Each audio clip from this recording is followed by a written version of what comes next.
Aku cuma memohon padamu agar aku ditempatkan sebagai manajer marketing, sahut Bu Claudia dengan suara memohon. Maaf Bu, boleh aku bicara terus terang, ucapku. Tentu saja, sebaiknya kita sama-sama berterus terang Dennis, sahut Bu Claudia, sambil memegang lutut kiriku. Nah, ini pertama kalinya, dosen jutek itu menyentuhku. Tapi aku berusaha untuk tetap bersikap profesional, maka aku pun berkata, di samping pendidikannya, harus sesuai dengan jabatannya, manajer marketing itu harus ramah dan murah senyum Bu, ucapku. Hihihi, kamu nyindir ya, karena aku jarang tersenyum di kampus, sahutnya. Tidak pernah tersenyum, bukan jarang lagi, ralatku. Di kampus kan beda dengan di perusahaan Dennis. Nih lihat, sekarang aku tersenyum buat Dennis, ucap Bu Claudia. Aku menoleh. Gila man, dia tersenyum padaku dalam jarak yang sangat dekat denganku. Nah, kalau tersenyum begitu, kelihatan jelas bahwa ibu ini sangat cantik, ucapku. Masa sih? Han, sebenarnya ada latar belakang yang membuatku sering kelihatan murung di kampus. Murung ya, bukan jutel, ucap Bu Claudia. Aku tidak menanggapinya. Bu Claudia melanjutkan.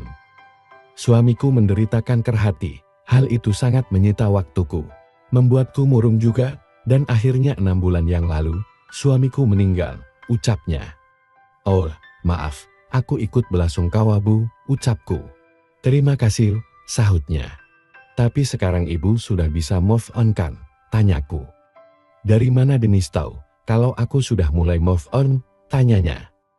Sekarang ibu kan sudah bisa tersenyum dan tertawa, sahutku. Iyalah, suamiku sudah beristirahat untuk selama-lamanya. Sementara, aku harus berjuang untuk menghidupi diriku sendiri, ucapnya. Bu Claudia belum punya anak? Tanyaku. Belum, jawabnya singkat. Kalau masalahnya seperti itu, mungkin aku bisa mempertimbangkan ibu untuk menduduki jabatan manajer marketing, ucapku. Nah, aku bahagia sekali mendengarnya Dennis, sahutnya. Kemudian aku menjelaskan gaji dan profit yang akan dia terima setelah menjadi manajer marketing nantinya. Tentu saja Bu Claudia kaget, karena nominal gaji dan profitnya pasti jauh di atas gajinya sebagai dosen. Tiba-tiba Bu Claudia memberikan hadiah di TV kiriku, disusul dengan ucapan, jadikan aku manajer marketing ya, aku mohon Dennis. Aku terkesiap, karena tak menduga bakal mendapatkan pemberian itu di TV segala. Maka aku pun tidak bisa bersikap kaku lagi. Ku belokkan mobilku ke bahu jalan, lalu ku hentikan, tapi mesinnya tetap aktif.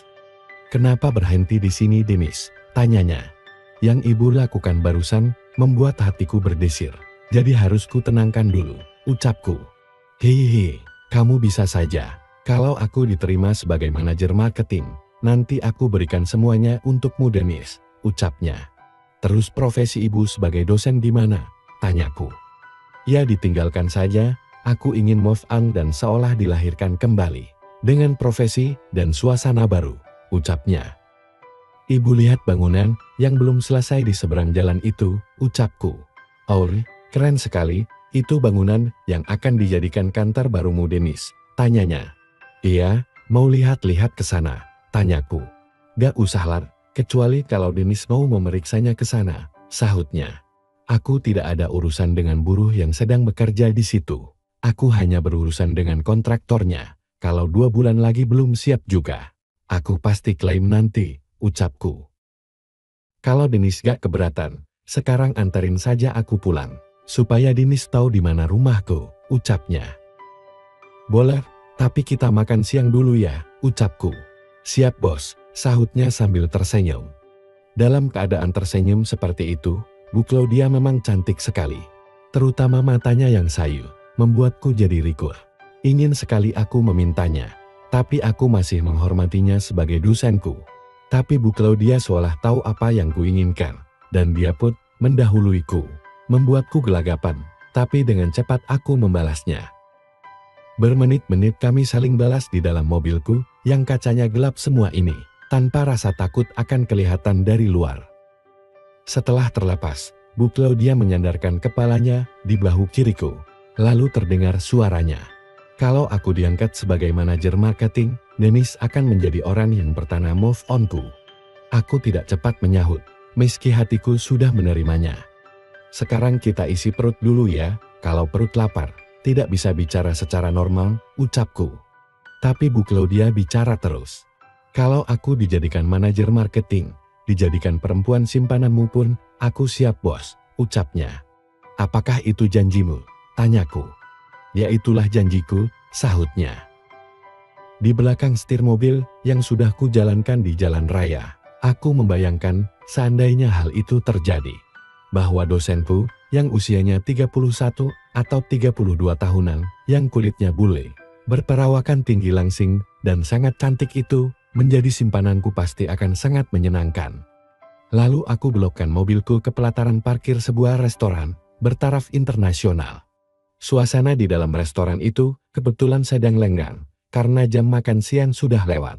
Sudah jam 4 sore. Sementara itu, suasana perasaanku jadi berubah drastis kalau dibandingkan dengan suasana di kampus. Karena Bu Claudia terus-terusan menatapku dengan mata sayunya, dan menyunggingkan senyum manis terus. Aku memesan stik double combo, cola dan kopi espresso tanpa gula. Sementara Bu Claudia memesan spaghetti bolognese. Jadi keputusannya gimana? Apakah aku diterima? Tanya Bu Claudia pada saat itu. Dua-duanya diterima, sahutku. Dua-duanya gimana? Tanyanya. Aku menengok ke sekitarku, karena takut ada yang ikut nguping pembicaraan kami. Setelah merasa aman, aku berkata perlahan. Diterima sebagai manajer marketing dan menjadi perempuan simpananku, kataku. Hihil, poin kedua sih bukan lamaran, harus Denis yang nembak duluan, ucapnya. Ya udah, sekarang ku tembak, duel, ucapku sambil mengarahkan telunjukku ke Bu Claudia. Bu Claudia memejamkan mata dan berkata, aku siap untuk bos, siang maupun malam, ucapnya. Aku yang duduk di sampingnya pun mendekatkan mulut tuku ke telinganya, aku berbisik. Si teman sejatiku langsung siap siaga ini, sweetheart. Bu Claudia menatapku dengan bola matanya dan berkata perlahan, nanti nginep aja di rumahku ya. Boleh, tanyaku. Bolehlah, aku kan sendirian di rumah, ada juga pembantu, biasanya jam segini udah pulang, jawabnya. Oke, untuk pendekatan profesi dan pribadi, aku akan menginap di rumah ibu, sahutku. Aku kan calon anak buahmu, jangan panggil ibulah. Panggil apa saja, asal jangan manggil ibu, sahutnya. Manggil babe, boleh? Tanyaku. Hihi, iya, enak juga dipanggil babe sama pemuda-muda tampan, ucapnya. Umurku sudah 19 tahun babe, ucapku. Iya, 11 tahun lebih muda dariku, sahutnya. Memangnya udah 30 tahun. Kelihatannya kayak di bawah 25, ucapku. Masa sih? Tanya Bu Claudia mengerling. Memang perempuan paling suka kalau dibilang cantik dan lebih muda daripada usianya. Padahal tadi aku mengira usianya sudah di atas 30 tahun, ternyata pas 30. Itu kopi espresso tanpa gula? Tanyanya. Iya, jawabku. Bagus tuh minum kopi tanpa gula, biar terasa manfaatnya. Apalagi espresso begitu, ucapnya. Iya babe, sahutku. Bu Claudia mengerling manja lagi mendengar sebutan babe terlontar dari mulutku. Setelah selesai makan, kami tinggalkan pelataran parkir restoran itu, menuju rumah Bu Claudia. Ternyata rumahnya terletak di kompleks perumahan kelas menengah. Tidak sederhana, namun tidak terlalu mewah.